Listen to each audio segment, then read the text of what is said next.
It's a favorite time of year for many anglers in the Sunshine State, from the Florida Keys bridges to Boca Grande Pass and beyond. That's right, Bree. The fight is on, and you better be ready because it's time to bow to the Silver King. And it's also time for the Florida Insider Fishing Report, which starts now.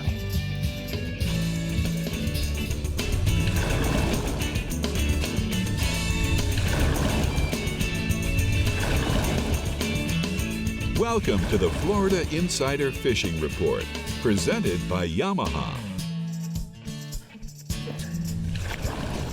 Welcome back to the Florida Insider Fishing Report, and this week we are not only celebrating all the mamas out there, but fishing for one of Rick's absolute favorite species, tarpon. Two of my favorite things, tarpons and mamas. You know what I mean? I love the fact that the poon is throughout the whole state of Florida. All our captains have great tarpon fisheries. I love also that you're going to hear tonight how different it can be depending on the panhandle to the Florida Keys and even up in Tommy's region in Jacksonville. And I've been lucky to fish all of those places, and I'm really impressed at the diversity of what a tarpon can do. Absolutely, I agree. Well, we've got our friend from Power Pole in the studio who we'll be talking to in a bit. But first, let's say hi to Dave Farrell at the CCA workbench. Dave, you stealing money today or what? Tarpons and mamas, I like that. Tarpons and mamas, I they like that a lot. go together. Rick's going to show us how he can get a tarpon to eat something like that. Hair and fur, I don't get it. But he could. Well, he's gonna make us get it for sure. He's gonna make us get it. All right, let's start battling with Captain Ronnie Houston in the Alta Equipment Southwest region, who is showing us how to get him on. Go for it, Ronnie. Well, like always, it's a great pleasure starting it off. You know, in the Southwest region, typically the migration of these fish starts from the south in the Florida Everglades all the way up to Boca Grande. Now, this can usually start around March, and the fish start working their way along the outer Gulf Coast, usually like clockwork. Every year, depending on the weather, cold fronts and calmer days will dictate the progression to the north.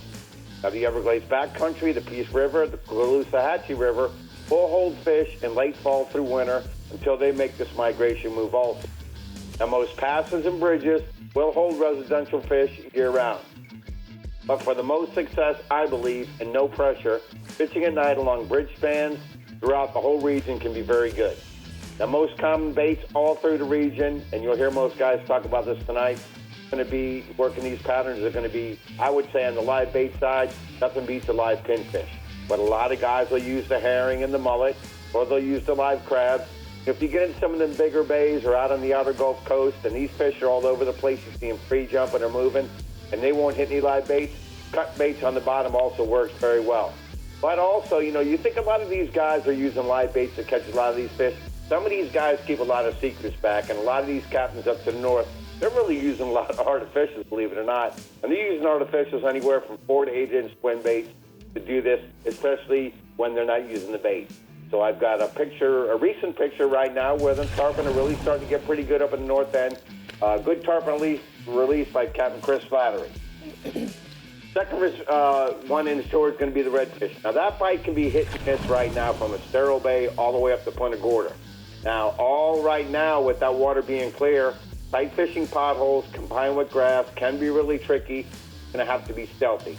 I strongly recommend either you're using your trolling motor or you get a light wind behind you. You want to put power poles down, and you want to be making a longer cast using lighter braid. You want to go to these lighter leaders and using a variety of gold spoons, soft plastic shrimp, paddle tails, or bass assassin, which has been really good on the artificial side. The little P&V, and because the water's clear, you want to be using some of the darker colors. But at the higher tides, when you get to the mangrove shorelines, will be best, unless you come across some schools, and there's been some scattered schools up to the north. The best baits right now are going to be the live pilchers, especially to get those schools chummed up. So we go again, live pinfish or trim the tails, or cut baits on the bottom like mullet, ladyfish, and shrimp, as well as crabs because of the scent. And I got a couple of recent redfish pictures just recently. One of them was with a group of the Alta Equipment gentlemen I was with, and one of them is by a recreation angler to the north up in Charlotte Harbor. On the offshore side, the mangrove snappers. Wiggins Pass to Boca Grande, depths right now are 50 to 70 feet of water, and guys are concentrating on wrecks and ledges. Now, if the water's clean, which it is, and there's no blow, you want to go with the lighter leaders, 20-pound fluorocarbon, and you can use just about any type of chum, box chum, or even catching some of them pilchers along the beach, some live pilchers to do it also. Don't want to overfeed these fish. You want to get them just right, get them happy. You can use a variety of cut baits. You can drop them back flatlined, or you can just use a little bit of weight depending upon whether you're on the water column. And sometimes if you do that flatline and a bigger pilcher or a bigger pinfish on the outskirts of them schools, will get you the bigger mangrove. Last species is going to be something a little odd, but it can be done, and it's going on right now. Species 2 is going to be on the Kitty Mitchell groupers. Now, I don't talk about it a lot. It's a long run to go get these fish, but you can get it done. Opportunity to catch these fish presently right now, but the depths are going to be anywhere from 300 to 500 feet of water. You know, a variety of baits can be used, like squid or octopus for dead bait, what most guys say is best. You can use live thread fins, though, pilchards or pinfish, but you want to be putting those on knocker rigs. Now, when you fish for these Kitty Mitchells, make sure your tackle's upgraded. 100-pound braid, as well as 100 to 120-pound leaders. You know, the report I'm getting right now, you catch some of the bigger fish, these guys are getting broke off on 80-pound leaders. So bump up your leaders to 100 to 120 pounds, and also recommend anywhere from 9.0 to 10.0 circle hooks. I got a recent picture of a few guys off of Dilly Seafood with some nice Kitty Mitchells. These guys caught, I believe, 7 or 8 that day, averaging right anywhere from 25 to 60 pounds. Wow, that's Got the weather? Bites inshore and offshore all through the region. That's a nice fish, Ronnie. Thank you for the pictures this week. We're going to go ahead and take a look at the battery tender hotspots for the Southwest region. He says inshore, the trout from White Horse Key to Pavilion Key in the depths of 2 to 4 feet using live pilchards, soft plastics, and noise-making corks. And then offshore, the permit on the wrecks and artificial reefs throughout the region using live crabs. What do you think, Bree?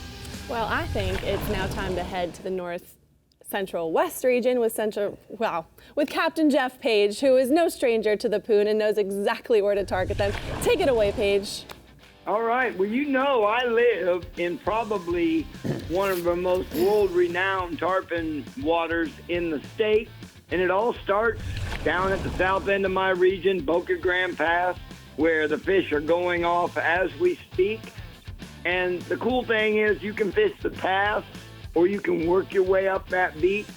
Working your way to the north, you've got Little Gasparilla, you've got Minnesota Key, Casey Key, Siesta Key, Lido Key, Longboat Key, Anna Maria, and then you end up in another big, deep pass, just like Boca Grande, called Egmont Pass.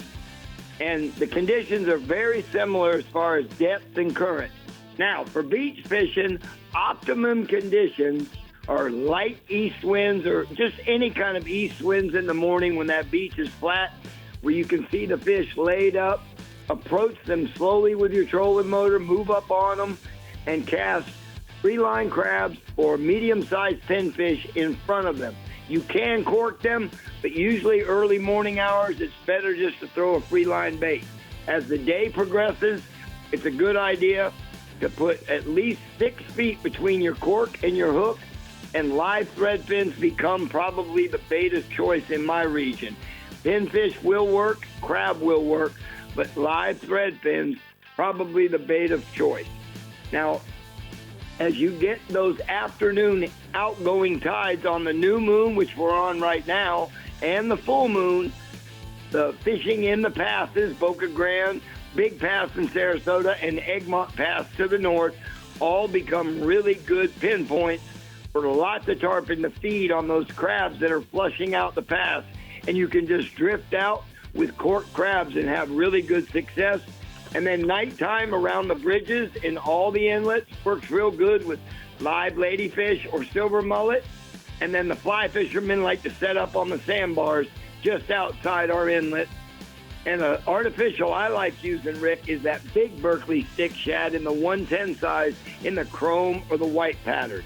My tarpon pick tonight is of a happy lady angler. She caught that tarpon with Captain Brock Horner on his 25 hybrid Pathfinder. Nice. Staying inshore, redfish. I heard Ronnie talk about it. Must be something with this new moon. The redfish have moved in the bays, and they're up around the mangroves and oyster bars down around Turtle Bay to the south, Longbar Point, Palmasola Bay, and Terracea Bay to the north. It's a good idea to set up as far off these pinpoints as you can, the shoreline or the oyster bars, and cast corked pinfish or pilchards close to the bars or shorelines due to a lot of grass floating, and it'll keep your bait from getting down in that grass. If it's artificials you like, that Berkeley Gulp shrimp and the molting pattern on a 1/4 ounce jig head works real good, and you just jig that around the mullet pools. Redfish photo tonight of 14-year-old Colton from Sarasota Middle School with one of many reds he caught with me last week. All right, let's go offshore, Paige. Permit remains #1 species in our region. We've had light winds. They're laid up in the morning around the artificial reefs in that, say, 1 to 3 miles have been good numbers of them, even out to 7 miles. And some mornings when it's really calm, it's not uncommon to see up to 200 fish flashing and as you like to call it, swim tailing on the top. Live crab, probably best bet. If it is a little choppy, put a small split shot on to get it down. And it's nice to have your anchor lock mode on your trolling motor to jockey around that artificial reef and get set up where you need to be set up. My permit photo tonight is of a nice permit caught with Captain Josh Prunier. And my last species, amberjack. I haven't mentioned amberjack at all this season, and it's been a good steady bite all spring into this early summer. Guys have been doing real well on the ledges and hard bottom areas at 90 to 200 feet, and they've been able to chum the fish up, Rick, with pilchards, and then just take a free line pilchard, or they vertical jig them, and they've been even hitting surface Tell bugs. me about the As picture, Captain Paige. Jason Stock reports a Nat Geo moment, and that's my photo tonight from Captain Jason Stock aboard the Full Send. All right, we're going to go ahead and take a look at the daiquiri deck hotspots from the Central West region. Captain Page says that inshore the tarpon, it's good in the afternoon tarpon fishing on this new moon outgoing tide at Boca Grande Pass, as well as Big Pass in Sarasota and Egmont at the north end of the region. Use free line or corked live crabs as bait. And then offshore, permit action remains hot over most of the near shore artificial reefs in 3 to 7 mile range. Live crabs are going to be your best meat. All right, well, it's time to get ready for the Fish Bites Trading Post rigs and techniques at the CCA Workbench with Dave Farrell talking all the tarpon tips with Rick, of course. Well, Rick's talking. I'm just going to be standing here asking him questions. You're really good at that sometimes, Dave. Oh, yeah. Oh, yeah. Yeah, not All right. good at this, though. Oh, no. Then we're seeing what the Takeuchi Keys region has to offer us with Captain Ridge Murphy at the helm. We'll be right back. The Florida Insider Fishing Report is brought to you by Yamaha. Reliability starts here. Fenwick. Feel everything. Sirius XM Marine. Weather. Fish mapping. Entertainment. Penn. Let the battle begin. Casa Vieja Lodge. 5-star angling in beautiful Guatemala. Berkeley Prospect Chrome. Fish Bites Trading Post. The first choice of First Coast anglers. And Daiquiri Deck, food, drinks, friends. Well, we're here at the CCA Workbench, and it's time for the Fish Bites Trading Post rigs and techniques. Dave, we're talking about fly fishing for tarpon. Yes, you are. Yes, I am. Well, you know, I haven't caught a whole lot of tarpon, especially compared to you, and I've never caught one on a fly because I don't like to fly fish within 5 miles of any other human because I don't want to be embarrassed and or hurt anybody. So we're going to talk a little bit about how you go ahead and get your gear, your fly gear, prepared to go catch tarpon. So remember this, you know, Dave, the fly lines, like this scientific angler fly line, because you can see how it's curly? Right. Well, it's based with a PVC type of coating. Mm-hmm. And what ends up happening is that can change the way the fly line slides through the guides. Plus, if you don't stretch your fly line, what ends up happening is it'll come up in a big ball, because way down in the fly line itself is a small running line.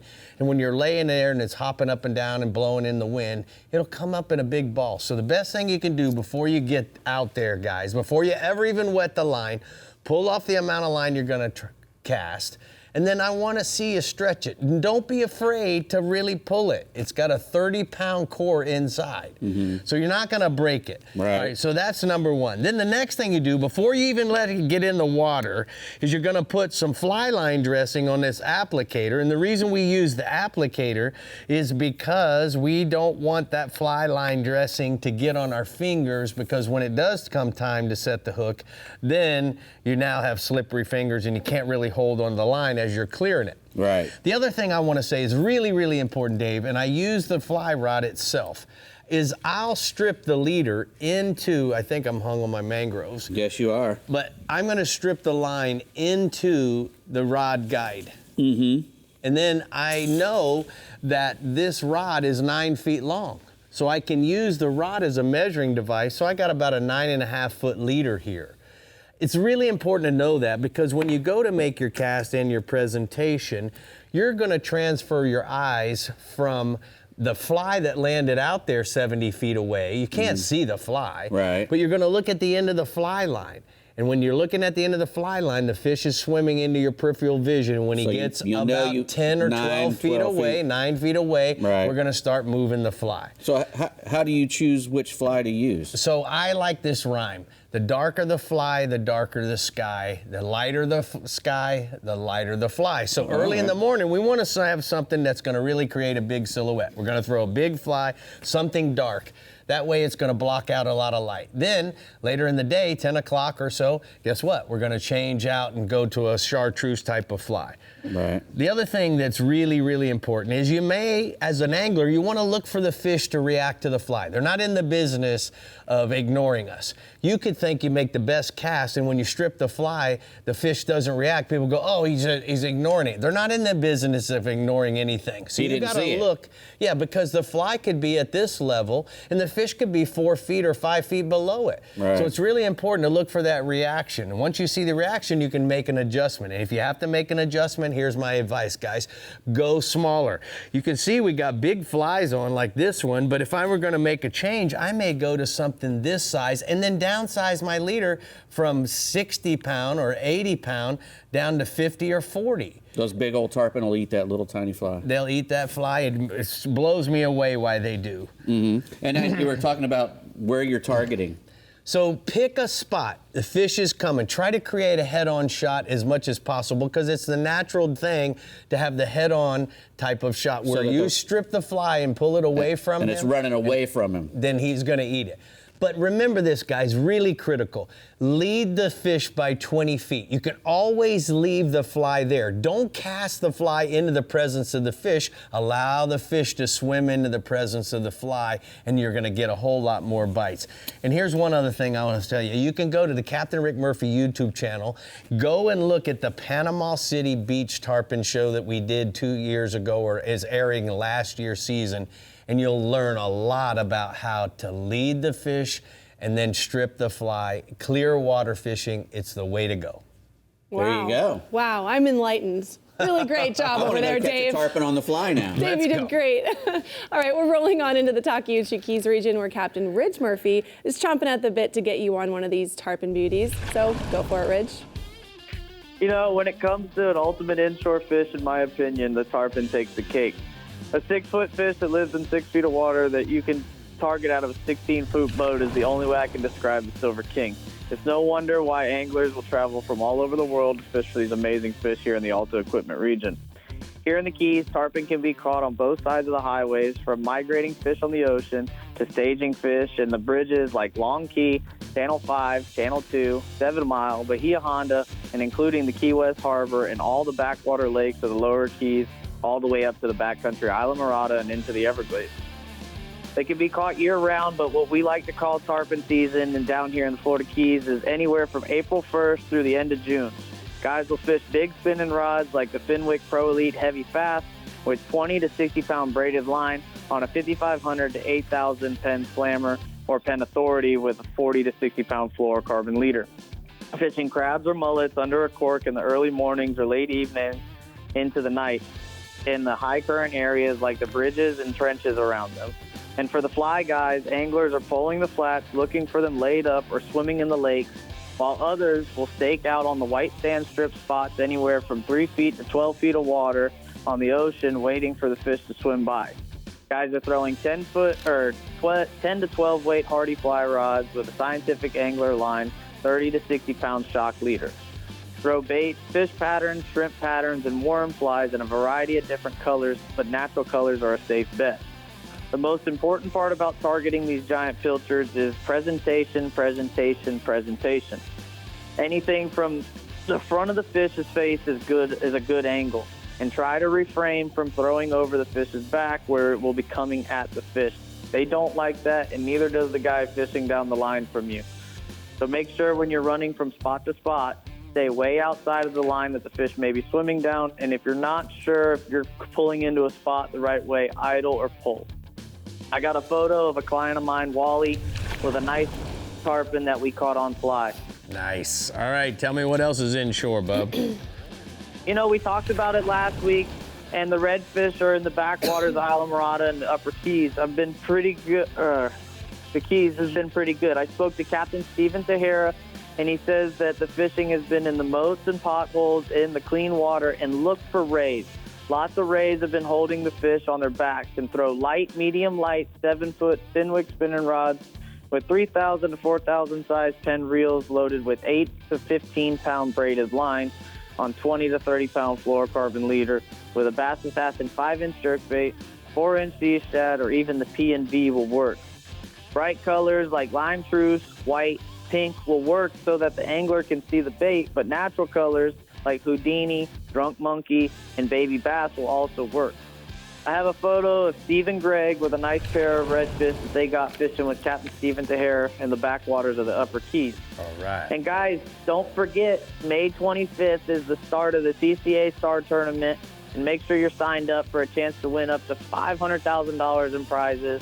If you want to check that out, go to ccaflstar.com to get signed up. Offshore, bub.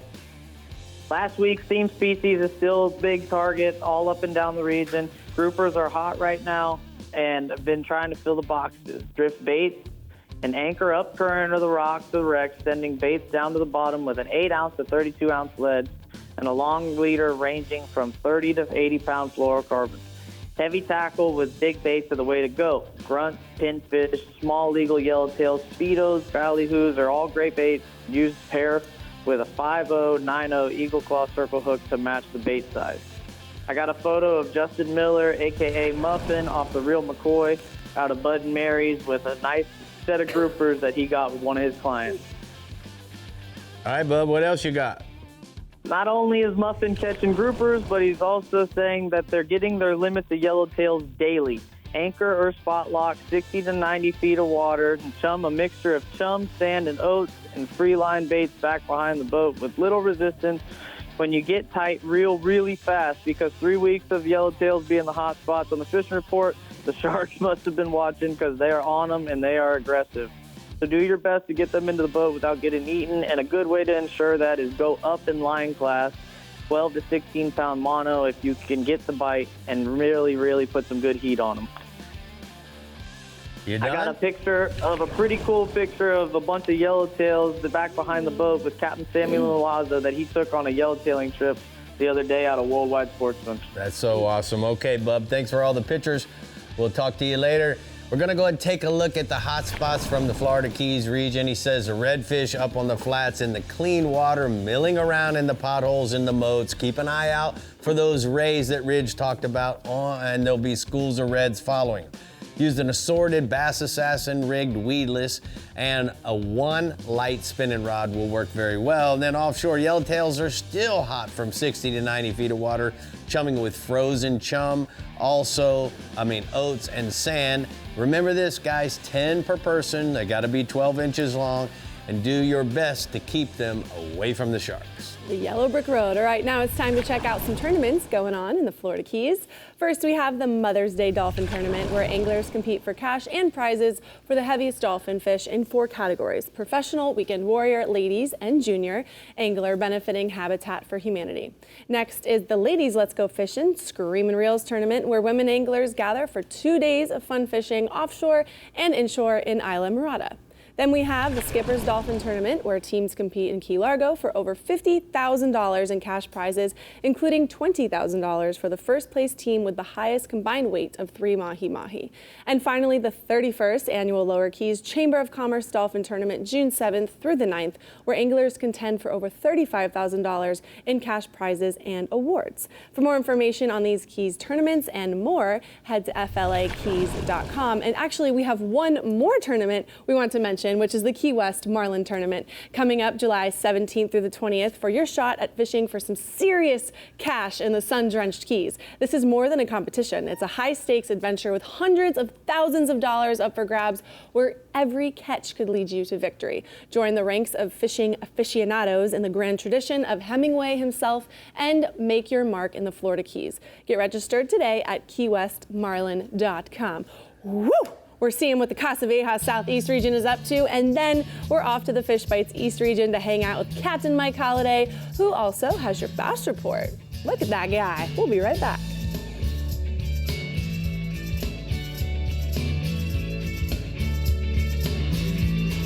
The Florida Insider Fishing Report is brought to you by Power Pole, Total Boat Control, Berkeley, Your Fish, Our Science, Bahio, blue light blocking, radically clear polarized fishing sunglasses, Scoozy Shoes, the captain's choice for premium lightweight comfort, Sea Sucker, easy on, easy off, incredibly strong, Penn, let the battle begin, Kubota, together we do more, and the International Order of T. Roosevelt, protect your right to fish. As you can see, joining me is Dan Benson from Power Pole. You know, Dan, we've got the new One Pump, and there's a lot of cool features that we need to tell everybody about. So why don't you let's get right into it. Absolutely. If you take a look at the One Pump, it's the same size of our 2 individual pumps. So in the past, you installed 2 individual pumps to run dual blade power poles. Now you can install 1 pump, save the space, save the weight, and operate dual power poles smoother and quieter than ever before. Some cool features about the One Pump is this new quick install bracket that pops in and out of the boat, so your install time's cut down. It's machined out of billet aluminum, so the operation is very precise and very quiet. We incorporated new pressure relief valves, so you can simply turn that knob and lift the pole up from inside the boat if your power pole ever gets stuck down.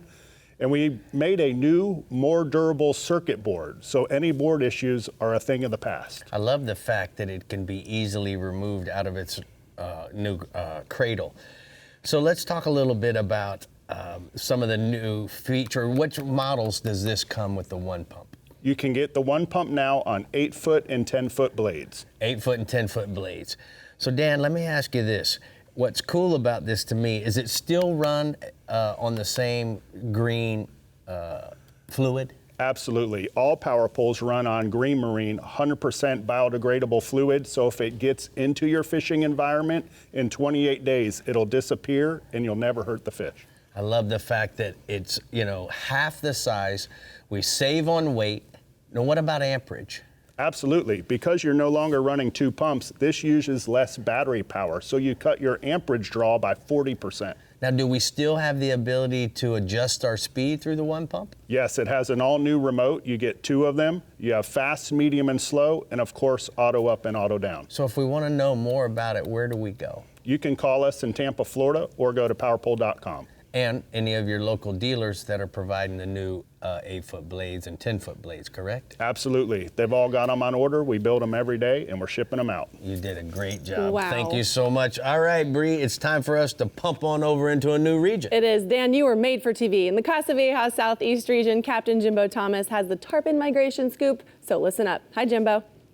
Hey, Bree, Dave, and Rick. Yep, in the Southeast region, we have resident tarpon that can be found year-round, and then in February through June, we have a push of migrating fish. Now, all of the inlets and their adjoining beaches, those are tarpon hotspots, as well as the deeper holes and the lit bridges throughout the whole ICW. Now, their feeding patterns change with the seasons. Right now, a silver dollar-sized live crab, that's the bait of choice. Then in the winter months when the shrimp are running, a live shrimp is going to be your best bait. Other popular baits are like pinfish and mullet, top water and surface swimming, lures, jigs, salt plastics, and flies. 12 to 20 pound pin tackle is adequate. You want to use 60 to 80 pound fluoro or mono leader, and a circle hook definitely when you're using a live bait. Now in the inlets and also around the bridges, the tarpon fishing is going to be early in the morning and then late in the afternoon into the evenings. Into the inlets, look for color changes or tide lines or rolling fish and marks on the depth machine, then drift your live baits through those areas. Then also in the inlets, any tide can be good as long as that water is moving. Then around the bridges, the fish will usually be feeding on the shadow lines on the outgoing tide. And this is also the time of the year that schools of migrating tarpon can be found on the outside flats from Government Cut south to Angelfish Creek. And those fish, they can be baited with live crabs or fly tackle using crab pattern flies. Average size tarpon in the southeast region is typically 40 to 80 pounds, but 100-pound plus fish are not uncommon. Now, I got a picture here, and this picture has been circulating around quite a bit. This is a tarpon. It's got a rare color mutation called a piebald, and other animals in the world get that, but that's pretty rare for a tarpon to get it, and it was caught by Captain Russ Kleppinger. Cool. Let's tell me about the snooks. We got some snook fishing. It's been good lately, fishing around the mouths of the spillway canals, lit bridges, and ICW, and also in all of the inlets. Best baits have been live pilchers, mullet, and pinfish, swimming and twitching artificials, and also flare hawk jigs. Around the bridges, work those shadow lines in the evenings on the outgoing tide. And for the inlets, drift live baits along the ledges of the cuts and around the jetties in the evenings on the outgoing tide. Got another photo here, and this is yours truly, myself, with a 12.5-pound snook I caught last week in South Biscayne Bay that ate a live mullet. Wow. Looking good That's there. good. There you go. All right. Let's go offshore. Yeah, well, you get lucky every now and then. And then we got some decent size, not decent size, but decent dolphin fishing offshore. Those dolphins, they're coming through anywhere from 120 to 900 feet of water. The dolphin, they've been chasing flying fish to the south, which means that they're moving to the fast, and it's really tough getting in front of them. And there have been birds working over top of these fish, pointing them out for us. Been getting them on the troll using rig ballyhoo, small lures, and feathers. And then if you can get lined up on the south side of those birds and get your live baits out and wait, those fish, a lot of times they'll find the livelies. Aboard the Thomas Flyer, we've been spotting the fish from the tower and the bird and pitching live baits in front of them. And they haven't been in big schools, but mostly doubles or triples. And the bite definitely seems to be better on the days that we've had wind, and it definitely seems to be tapering off in the afternoon. And then we got dolphin also being caught along the edge of the Gulf Stream, anywhere from 120 to 300 feet of water on baits fish under the kite. You spot those frigate birds coming down the edge, try getting lined up with them with your live baits, and you'll definitely get a bite. We've been catching anywhere from like 5 to 10 fish a day, so it's not like we're killing them, but the size has been halfway decent, 8 to 15 pounders. Every now and then a larger one mixed in. Got another photo here. This is a couple of nice dolphin that we caught aboard the Thomas Flyer last weekend with a family from California. 10 seconds for the blackfins, Jimbo. 10 seconds. Then we got blackfins. They've been biting live baits fish under the kite, pilchers, herrings, sardines, or you can flatline them anywhere from 120 to 250 feet of water.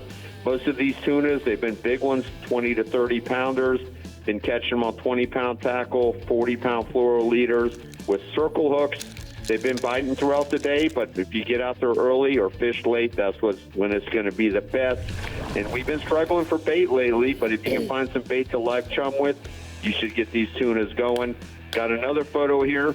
This is Kenny Kowal with a fat blackfin that he caught off Elliott Key last week. All right, thank you so much, Jimbo. We're going to go ahead and take a look at the hot spots from the southeast region. Jimbo says look for the nighttime tarpon and snook in the inlets and around the lit bridges on both live and artificial baits. And then offshore, look for the mixed bag of blackfin tuna, sailfish, mahis, kingfish, fishing live baits in 120 to 300 feet of water. All right, well, Rick, Fleet Week Miami is going on, and we were able to tour one of their battleships this week and talk with some of the sailors. It was so much fun, something I've never done before. What an experience. It was so cool, Bree. You know, we got to go on this battleship, and then the cool part was we talked to some of the boys about fishing off of the ship.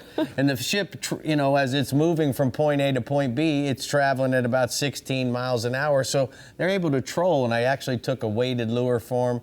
We're able to see the big giant guns, not just your guns and my guns, but Twilla's guns, and then the big 5-inch gun on the front. They got two. It was just a really epic education of all the different Tomahawk missiles that they have on that deal. It was really fun. I can't wait to do it next year. It was fun. We just have to figure out how to get the fish up onto the deck. Oh, yeah. That's the main problem there. A long snatch gap. Way to go. All right, in the Fish Bites East region, it's still a bit early for the beach migration, but there are plenty of resident fish to catch early in the morning. Right, Mike? That's pretty much how it is, Bree. You know, we're just coming into the primetime tarpon period in my region. There's plenty of resident fish on the inside in places like Big Mud Creek, the north and south forks of the St. Lucie River, and up in the Loxahatchee River. We're also seeing, you know, that first push of migrating fish along the beaches, primarily off Palm Beach County. But it does seem like all the inlets in my region are starting to have some fish show up at them.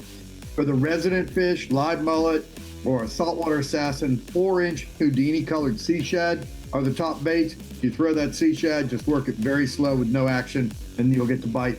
In the inlets, you want to float a live mullet or a threadfin or a pilchard out along the rocks on the outgoing tide, while the beach fish will eat anything from a live crab to a threadfin or a pilchard to that Houdini colored 4-inch sea shad. For the fly guys, the beach fish seem to like a black and purple baitfish fly. Average tarpon in our region, 40 to 90 pounds. And I got a photo that Captain Chris Britton sent me of a tarpon they caught in the inlet in the Crossroads area. That fish ate a live mullet. Now, the other thing we're seeing inside, we're seeing a lot more of the larger snook showing up at the bridges around Fort Pierce and Vero Beach, particularly at night. And then during the day in places like Taylor Creek, in the mouth of Taylor Creek, and up in the Irvin River up in down in Palm Beach County, around the inlets and at the piers. It seems like more of the fish are on the smaller side, but they're fun and, you know, they're pretty aggressive, so you can get them. The snook are really focused on mullet. So start your day throwing a topwater plug or die dapper along the seawalls and docks, and then switch to a live mullet when the sun gets up around 9 o'clock. Around the inlets, a copper juice or green hornet colored 4-inch sea shad works great. Pilchard, threadfin, sand perch, those are the bait fish to fish around the bridges around during the daytime. Jigs are the way to go at night. Average snook, 6 to 15 pounds. I got a photo of Dennis Calderon. He released this overslot fish he caught in the St. Lucie Inlet on a live croaker. All right, what you got for us offshore? Well, you know, like in Jimbo's area, the deeper water dolphin bite is best. It's the best I've seen in a couple of years. A lot of good fish coming off the weeds, coming off floating debris, and under diving birds. The best action's been from 100 feet of water on out, and the key has been to run until you find something that looks good, and then cover a lot of water. If you don't get a bite in 15 or 20 minutes in that area, keep moving. Run for something that looks good, do it again. There's plenty of dolphin being caught on live baits, either slow trolled or fished off a kite, but the better catches by far are coming from the boats that are pulling ballyhoo, covering a lot of water, ballyhoo with a pink or green skirt or a feather and strip combination. Also, the average dolphin right now is 8 to 20 pounds, but I've seen fish to 30 pounds or more in some of the photos. I got a nice photo that Captain Nick Romesco, the Daymaker charter boat, sent me. He got that nice dolphin at 150 feet of water on a trolled ballyhoo. Now, the other thing we got going offshore, the kingfish bite's been strong throughout the region. The fish are really spread out, though. They're on the reefs from 90 to 120 feet of water off Palm Beach County, and then they're on the Loran Ledge. They're on the bait schools close to the beach. So, you know, find the bait and you'll find the kings. Although it does seem like the larger fish are coming out of the southern end of my region. There's been big schools of threadfins and blue runners along the beaches. So anytime that wind goes west, those big smokers are in close to shore. They're going to be around the Kingfish Hole or the Vero Cove. Sardines, threadfins, goggle eyes, and bluefish on a number 4 wire stinger rig is the way to go. Average king right now is 10 to 20 pounds, but I'm seeing plenty of plenty of 30 and 40 pound fish as well. I got a photo that Jeff Atwell of Hope Sound sent me. He got that king off Hope Sound on a live goggle eye in 75 feet of water. Hollywood, part of your report is giving us some bass report. What do you got this week? Yeah, the water levels are down on the Kissimmee Toho chain. But with this warmer weather, the topwater bite is really starting to fire up. I was talking to Captain Steve Niemiller of BassOnline.com. He said the smaller baits are working best because that's the size of the bait the fish are feeding on right now. Start your day throwing small poppers or small prop baits, or you can slow roll a June bug colored Bass Assassin RSB worm with a 1/16 ounce lead on top of it. Slow roll it over the hydrilla in places like Goblet's Cove or around Brahma Island. In the heat of the day, you want to find those deeper holes and find the ones that have that shell bottom and fish a Carolina rig fat job or a rail worm over the shells. You can also drop down a small to medium-sized shiner with a little weight just to get that thing deeper. It's a 20 to 40 fish morning, average bass 1 to 4 pounds. So, Kissimmee Toho is a place to go right now. All right, man. Cute. Thank you so much. Great report. We're going to go ahead and take a look at TH Marine hotspots from the East region. Hollywood says that the triple tails on the channel markers and the crab trap buoys from South Fort Pierce use live shrimp on the jig head or under a quick cork. And then offshore, mangrove snappas on the 60-foot ledge north of Fort Pierce. Live pilchard, threadfin, pinfish, or croakers are going to be your best bait. All right, speaking of fish bites, get ready for the Shoreline Showdown Surf Fishing Tournament Series presented by Fish Bites. 4 tournaments, 1 championship, and over $75,000 in guaranteed payouts. You can fish just 1 tournament or all of them for a chance to qualify to compete for the title of the Ultimate Surf Angler. We're 1 tournament down and 3 more to go. So for more information, visit shorelinesshowdown.com or scan the QR code on your screen to check out all the dates and locations we have left. Sounds like fun. I know, right? Well, Rick, we're talking tarpon, and you know what? Who doesn't want to catch a tarpon? And this summer, if you catch one and enter it via the Star app in the CCA Florida Star competition presented by Yamaha, you might just win a new Carolina Skiff E18 JVX with 75 HP Yamaha and trailer. Almost any inshore species can be entered in the Carolina Skiff Inshore Division presented by Minn Kota for a shot at winning their share of $500,000 in prizes. Star begins Memorial Day weekend and ends Labor Day, but you must be registered for the competition and, of course, a CCA member. So get registered at ccaflstar.com. Next, Rick, we're going last-minute Mother's Day shopping with Dave Farrell for some Taco Marine new products at the CCA workbench. What are we buying, Dave? Well, I hope your mama wants a Big Pin 6500. Oh. That's what she needs. Every mama needs one of those. Yeah. Or she can get one of these nice charcuterie safes. Ooh, oh, there you go. That'll work too. And then we're headed to the West Coast into the Discover Crossover Northwest region with the one and only Captain Jeff Hageman. We'll be right back.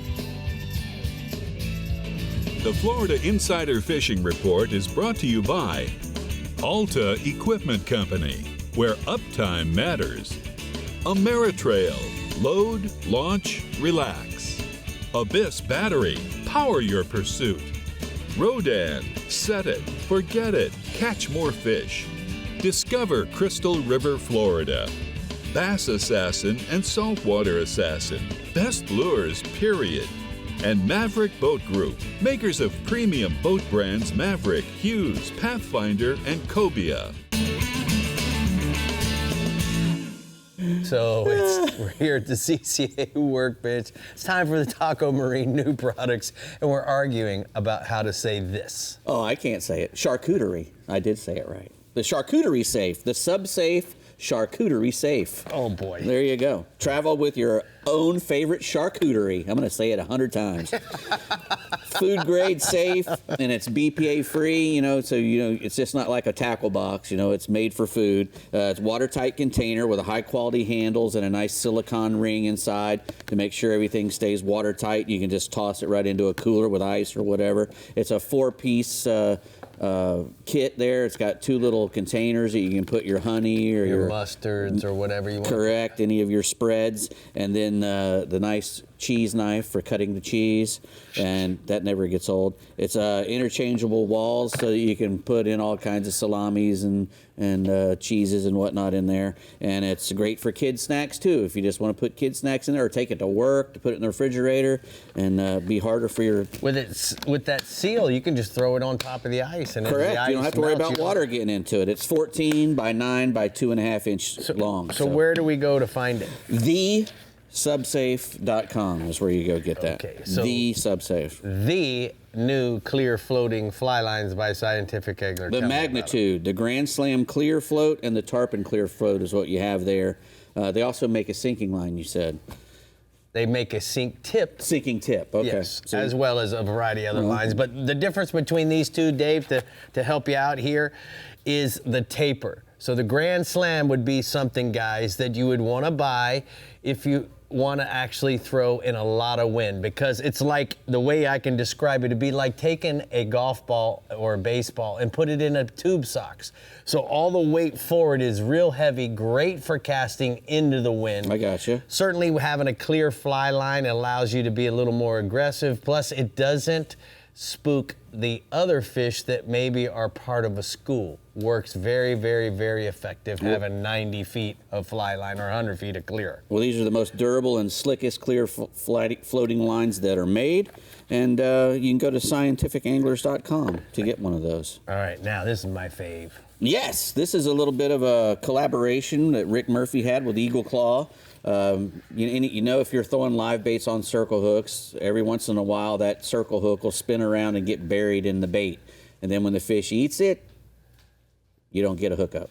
Or it hooks the fish in the gill and then it kills your bait. Right, the bait's not working right. It just can happen sometimes. Well, this little hook here is designed to keep that bait in position on the hook. It won't let the bait slide all the way up to the eye, so that it'll get, it'll come off. So that's a really cool thing. It's got a little dot of resin on there and a little hoop of monofilament. Correct. And it keeps that bait in position. From sliding up here to where now that can wrap around. When it's here, it can't wrap around. Right. What sizes do they come in now? So I believe we start off 5.0 to 9.0. Okay. Well, but we're going to make them all the way down throughout the smaller sizes. Go down to eagleclaw.com to check those out. They might be too new. You might not even find anything about them, but we had to put them on here anyway. We got the Penn Authority 6500. The Authority reels are Penn's, top of the line reels. Very nice reels. The new Penn standard is what they're called. This is you can get this Penn Authority 6500 in a 5.2 to 1 ratio or a 6.2 to 1 ratio. Max drag of 40 pounds. Which, geez, 40 pounds of drag on a spinning reel, you'll never get anywhere near there. Heavy bail. Best in class smoothness and sealing. It's an IPX8 sealed body and spool, which means you can submerge it in the water and it won't get water inside of it. Full metal body and sides. It's 6,500 reel, so you can really fight big fish with it. It's strong. It's not going to be shaking around or coming apart on you. Level line slow oscillation system to lay your line on there really nice and smooth for long casts, and a spare little hyperline handle. Yeah, because maybe you might want something. You want a little more soft. grabby. Yeah, there you go. Grabby. Pennfishing.com to get that. Say charcuterie. Charcuterie. Come on, say it. Chartruterie. There you go. Gotcha. Like chartreuse. Oh, okay. ain't Now no let's use, talk it with ain't the chartreuse. Tarpon right. King of the Discover Crystal River Northwest region, Captain Jeff Hagman. Jeff, are you just a little excited for this week's species or what? This is my favorite one. Oh, yeah. Let's hear it. Absolutely. I spend pretty much 3 months out of the year chasing these guys, and that's all I do this time of year is look for tarpon as much as possible. There's nothing like gill rattling, head shakes, unreal jumps, long screaming drag runs. They're an unbelievable game fish, and they can be caught throughout my entire region. Small juveniles can be caught in the residential canals in the springs most of the year, but the major migration is in the summer months. Best time to target these fish is the summer months, August through about April or August. Fishing the bridges, passes, grass flats. You can catch them on spinning plug or fly gear. Baits like crabs and thread fins and pinfish are some of the favorite live baits. as far as flies go, game changers in tan and yellow over the sand, or a cockroach color, or purple and black over the grass flats are probably the most popular baits in my region. As far as artificial goes, swim baits are a great way to catch tarpon. Me and Rick did some of that up in the harbor with some swim baits that worked really good. Also, dead baiting is also very effective. People get out there and chunk some ladyfish and bluefish in the holes and catch them that way also. As far as etiquette goes, etiquette's a big thing when it comes to tarpon fishing. Look out for your fellow angler out there. Make sure you're not running anybody over or on a line with a bunch of fish. As far as stealthy approaches go, trolling motor, a push pull, anything that can make you stealthy and put less pressure on those fish as you're approaching them, the better chances you are getting meat. You rush in there and push the fish and feel pressure. They feel pressure. There's a good chance they're not going to eat. So take your time when you're getting in there. Nice, quiet, stealthy approach will let you catch a whole lot more fish. If you don't have a trolling motor or a push bow, you can anchor it up or make long drifts and hopefully get a shot as those fish are coming by. Another thing I'd like to add is 50 to 70 pound braid on your spinning rods. Able to put a lot of pressure on that. Then we were just talking about puts 40 pounds of drag, but if you can put 14 to 20 pounds of drag on your fish, you can land them quick, get them to the boat quick, and release them safe so they'll be able to be caught by somebody else down the line. Those fish are old, and it takes a long time for them to get that way. So take your time with your fish and make sure to release them well. Tell us about the picture, Hag. I got a photo of a good one we caught this last week. Woo! All right, tell me about Jim Pollard and his report. Captain Jim's catching some redfish right now. He's seeing an increasing number of slot-sized redfish right now in the St. Pete area, around the oyster bars and barrier islands. Find the mullet schools, you'll find the fish. Live and cut sardines is working well on a 3/0 circle hook with 20-pound fluorocarbon leader. And I got a photo of Captain Jim with a nice redfish from Tampa Bay. All right, let's go offshore. We got a minute. Captain Rob Davenport, Big Nasty Charters out of St. Pete, reports a speckled hind bite, or the Kitty Mitchell. Beautiful grouper species can be caught in ledges and hard bottoms at anywhere from 300 feet of water. Fish 4 to 6 feet of 100-pound fluorocarbon leader, 16 ounces of lead, 10-aught circle hook. Dead bait works best for these guys, so put a dead bait on the bottom and catch one of those beautiful grouper. Captain Rob also reports right now a good scamp bite in that 150 to 175 foot over hard bottom and ledges. 60-pound fluorocarbon leader or 80-pound fluorocarbon leader, 6 to 8 ounces of lead, and a 6/0 circle hook is working well for them. Trick with those, he's using tipped herring with a little bit of squid, and that's his go-to bait. And I've got a beautiful scamp photo from Captain Rob on the Big Nasty. All right, man, thank you. Got it all in. All right, we're going to go ahead and take a look at the Ozella Key Marina hotspots in the Northwest region. He says inshore, the snooker showing up on the beaches and the passes use sardines for bait. Try an Eagle Claw laser sharp 3/0 to 5/0 circle hook, and all depends on the size of your bait. And then offshore, the red grouper over flat rock and ledges and 60 to 120 feet of water. Use pinfish for bait for those guys. All right, I think we need to send Captain Jeff Hageman just a care package of Castaway coffee. 100%. I think he would really enjoy that. He needs a little love, for sure. Yeah, we all do. All right, get ready and fish for a cause at the quickly approaching 18th annual Mother's Day Dolphin Tournament, very quickly, presented by Lichty Marine of Marathon.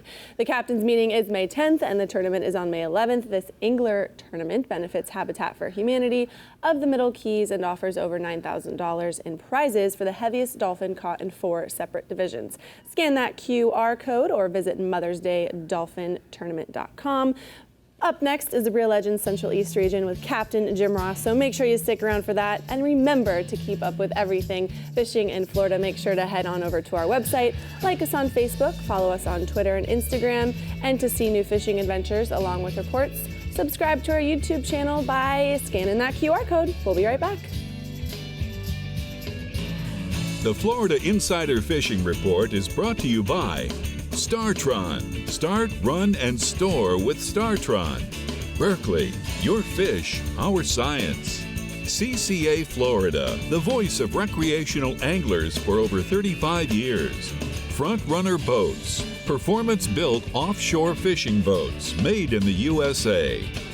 Takeuchi, from world first to world leader. The Florida Keys and Key West, come as you are. Murphy's Law Sport Fishing. Book your trip today at murphyslawsportfishing.com. And Strike Zone Fishing.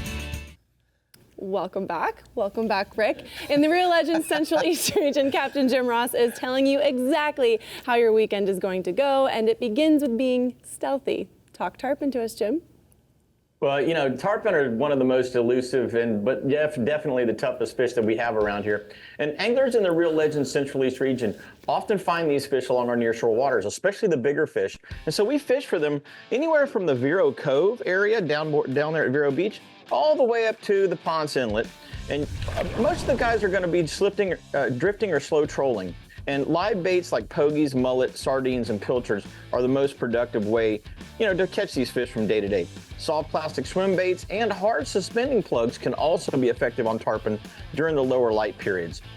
During peak of our tarpon migration, we have big schools of fish that are cruising the surf break, basically from the 15 to about the 30-foot depths.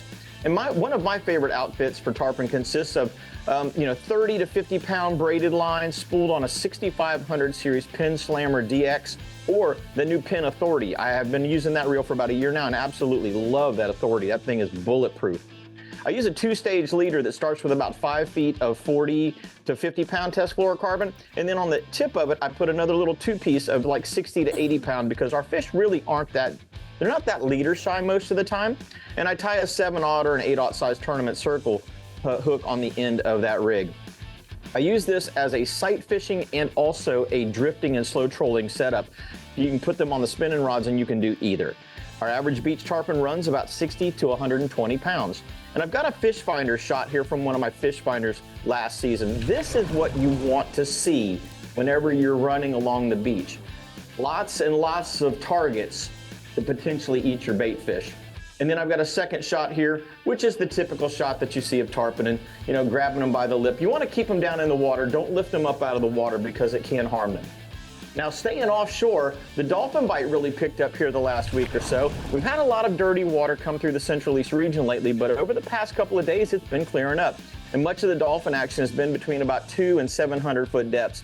Skirted ballyhoo with a bubbler style head seems to be best when you're, just dragging up and down. You can also have pitch baits like pilchards and pogies when you find a concentration of fish, especially if you come up on some weeds, a floating tree, or some other kind of flotsam that the dolphin will be hanging around. Our average dolphin is running about 5 to 15 pounds right now, so that's a pretty decent sized fish. Now swinging inshore, trout's picked way up.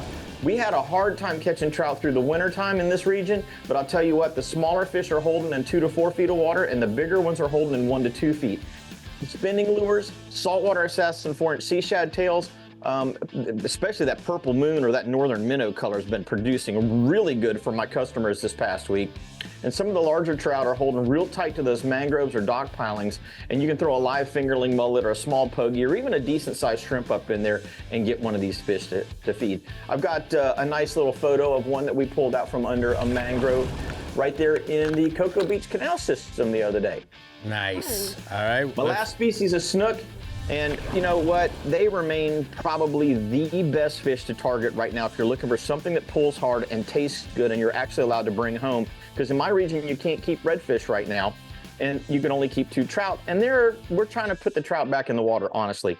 But I tell you what, all 3 inlets right now, especially the snook down at Sebastian, have been pretty darn good here the last couple of days. The daytime anglers are catching them on live croakers, pogies, and mullet. Nighttime anglers are using flare hawks or the Assassin 5 and 6-inch shad tails. That Artemis shad is a tough one to beat, I'll tell you. Our average snook is running about 30 to 40 inches right now, so they're decent sized fish, and even inside we're catching some fish up into the 30-inch range, and I've got a picture here of one we got the other day there at the jetty at Canaveral. That's a nice fish, Jim. You know what? Thank you for that screenshot of those fish on your electronics. That was really cool. We're going to go ahead and take a look at the Rodan Marine System hotspots from the Central East region. He says look for the snook in Sebastian Inlet. Use live croakers, pilchards, or pinfish near the jetty rocks. And then offshore, yellowfin tunas between 70 and 95 miles offshore. Troll high-speed lures near the packs of birds feeding over the tuna schools, Bree. All right, Rick. Well, things are looking good in the front runner boats northeast region. So let's find out why our captain Tommy D is jonesing. What's up, Tommy? Yeah, hey, we're always looking good up here in the front runner boats northeast region. We're jonesing for some tarpon, man.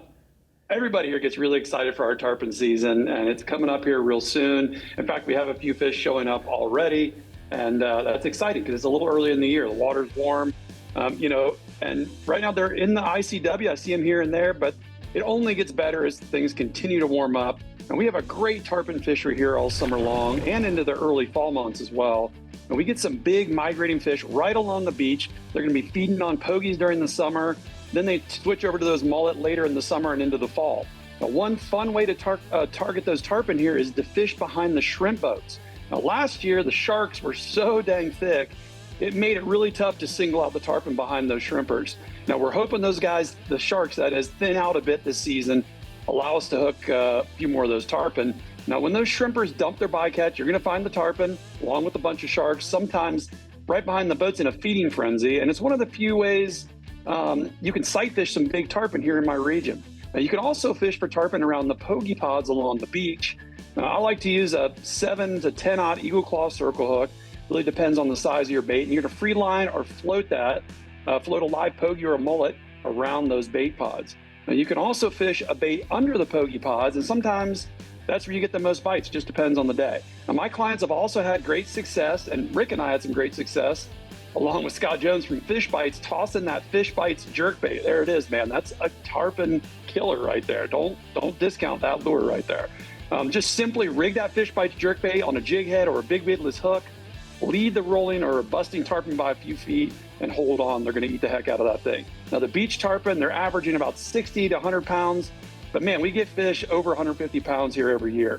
Now, we also have a good population of the smaller tarpoons, as I like to call them, in the canals, and some of those bigger, longer creeks throughout the region as well. Right now, there's a few of those fish in the canals and creeks from basically Tomoka on up to Palm Coast. Now, a big live shrimp, a mud minnow, or a finger mullet under a float or just free line, they're going to work really well for those smaller tarpon. And I got a photo here. This is a shot that I took last season. Hoping to see a lot more of this season, of a big aired out tarpon. I think we had that one in the inlet. Those guys are always so much fun. Now, staying inshore, guys, I'm going to sound like a broken record, man, but I've got to talk about the awesome redfish bite we have going on in the region over the past few weeks. Man, it's been really good. The redfish have been plentiful, and I think a lot of it is due to the new regs where you can only keep one per person, although I tend to release all of my redfish. But, the numbers are up a bit, and they are chewing. With the negative low tide first thing in the morning this weekend, that bite is going to be really good. Look right along the edges of the ICW on that low water. You can even look for backing fish or busting fish. Now, I've been targeting those little drains that come off some of those bigger flats. When you find those areas, there's going to be a bunch of bait grouped up there, and the redfish are going to be right around those same areas. The saltwater assassin paddle tails, they've been working great as always, but also a live or a cut mullet is going to work wonders. And I've got another photo here. This is my good buddy, Tim O'Reilly. He's got a nice upper slot redfish that he caught with me this past week in St. Augustine. Tim is amazing. He even got his bajios on there. Look at him rocking the bajios. Nice. Yeah. All right, let's go offshore. Moving offshore, guys. Grouper season. It's been off to a good start here in the region. I spoke to a couple of our grouper experts. They tell me although there haven't been big numbers of grouper around, the size has been on the bigger size, which is good. And most of those better fish are coming from a little deeper water in that 160 foot plus range. And the better baits have definitely been the live stuff, pinfish, grunts, or anything that has just a good wiggle to it. Now, the season is pretty short, so, give one of our awesome offshore captains a call. Book a trip now if you want to catch one of those big old groupers.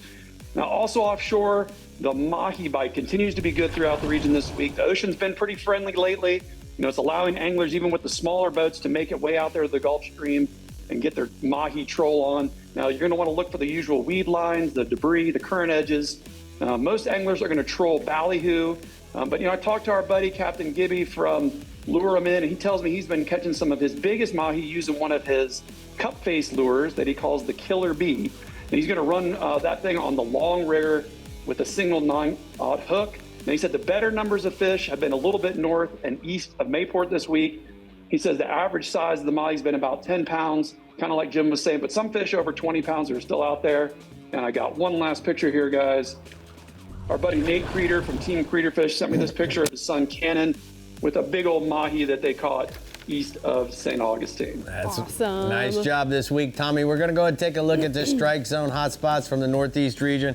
Tommy says inshore, the redfish and the ICW edges on early morning low tide find the small runoffs or runouts from the larger flats that are holding schools of bait. And then offshore, mahi, blackfin tunas on the edge of the Gulf Stream. Guess what? You control an island lure with a horse ballyhoo to catch those mahis and blackfins. Sounds like a fun time. All right, when you're on the road this summer, make sure you show your support for Florida's fisheries with a Conserve Florida's Fisheries license plate. Funds from the sale of the redfish tag directly support protecting and enhancing marine resources, habitat restoration, water quality, and coastal environmental education. Get yours now at your local DMV or redfishtag.com.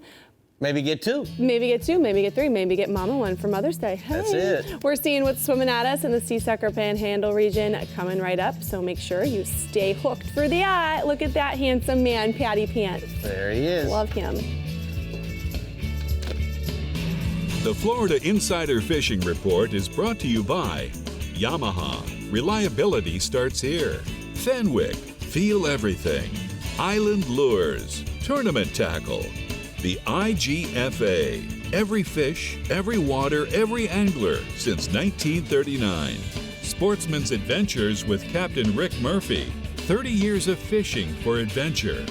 Berkeley Pro Spec Chrome.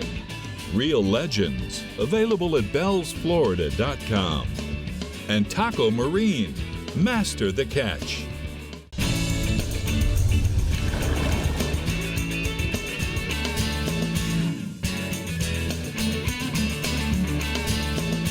Today's Power Pole tip is about the Power Pole blade, guys. We're talking about the #1 selling shallow water anchor in the world, and the reason why I like it so much as a fishing guide, or maybe if you're an elite tournament angler, this is a pole that you should look at because it comes in an 8 and a 10-foot option. So when it comes to anchoring in deep water, we have the ability to touch the bottom. And speaking about touching the bottom, the blade has the strongest anchor hold, as well as it is the fastest when it comes to deploying and getting down to the bottom.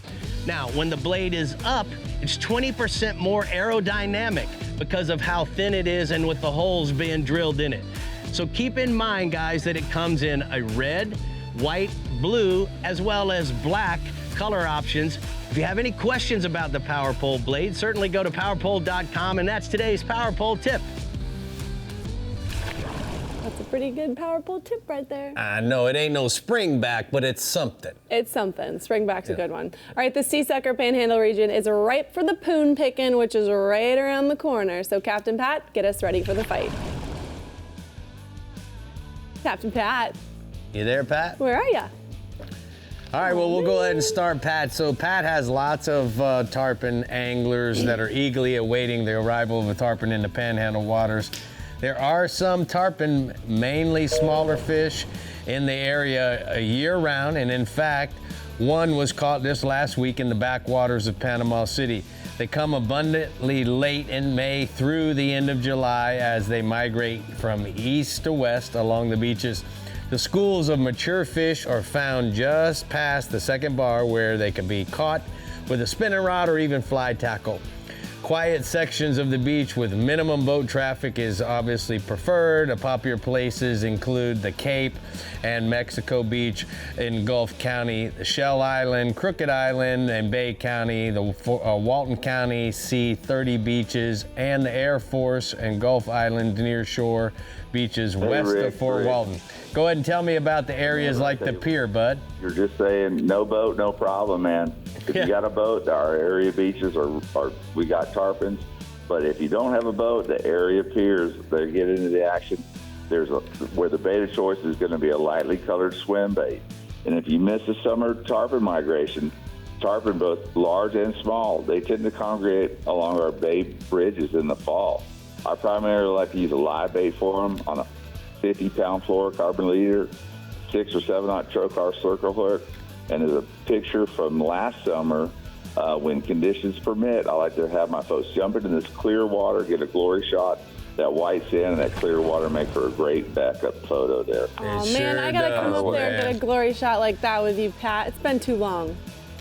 Well, come on up here, Bree. Let's go fishing. Okay, let's go. Tell us about the pompano. Staying inshore, the weather's been perfect. The clear water and this, the pompano fishing continues to be good to excellent. Soon, however, the June weed, which is kind of a mossy weed that shows up, late May, early June through the summer, it's going to be showing up pretty soon. Makes the surf fishing challenging. So right now is a good time to get them. The most effective technique is to fish multiple rods from a sand spike using 2-hook rigs baited with sand fleas and fish bites. But with that being said, our clear waters are great for sight fishing. Anglers sitting up top step ladders. They walk out that first sandbar, anchor their step ladder, sit on top, and, they can cast jigs to fish as they swim down the beach. Boat anglers can do the same thing by anchoring or easing down the beach just off that first sandbar. Redfish, jack crevalle, and bluefish are also commonly encountered. So, inshore fishing right now is really good. Moving offshore, unlike the last few seasons, we haven't had a lot of king mackerels. But this season, the Sea Sucker region, we are welcoming an influx of king mackerels. Like I said, they've been few or far between the last few years, but just outside the inlets, the bait can be thick.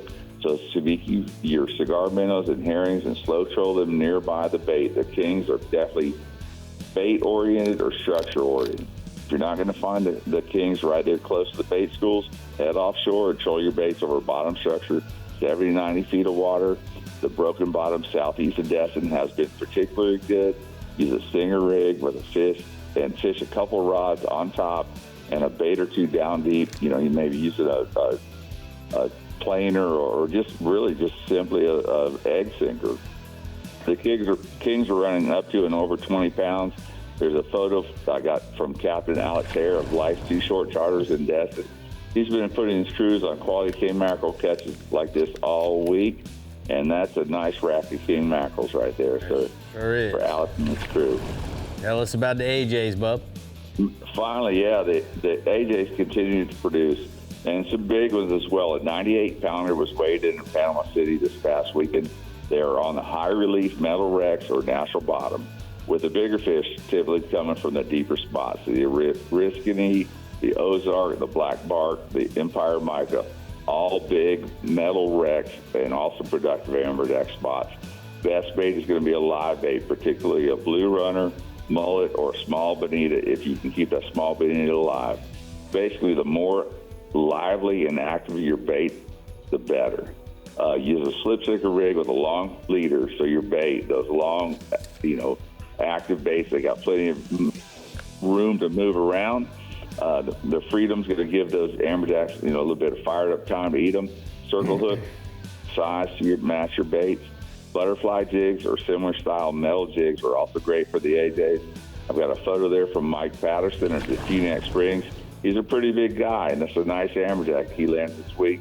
He makes that jack look small, but it's a good jack. I'm sure that guy made him work for it. Man, you ain't kidding, looks like Jack. It hurts. We're going to go ahead and take a look at the Panhandle hotspots from the Sea Sucker Panhandle region. Pat says the halfway bridge in Panama City is producing some big bull redfish on the afternoon falling tide, free line, or sink a live pinfish, pilchard, or cigar minnow on the upcurrent side of the bridge. And then offshore, quite a few wahoos are being caught, troll tremblers and wahoo jetheads between the spots, while bottom fishing offshore or along the offshore of the south edge. So remember that, guys. Remember that. Remember that. All right, thanks for talking tarpon with us, everyone. But it's time to get out there for your Mother's Day weekend and catch them up, because our job here is done. But stay with us to find out what we're fishing for next week. I wonder what it is. Next week, we are all about the bait. It's going to be a good show. It's the bait show. The bait. Can't catch the fish without the bait. Hey, moms, get yourself some Castaway coffee. You need it, trust me. Happy Mother's Day. Go out there and catch that big fish. Send it in, and we'll put it on the show. See you next week. Bye. Sending you a case to Hagalicious.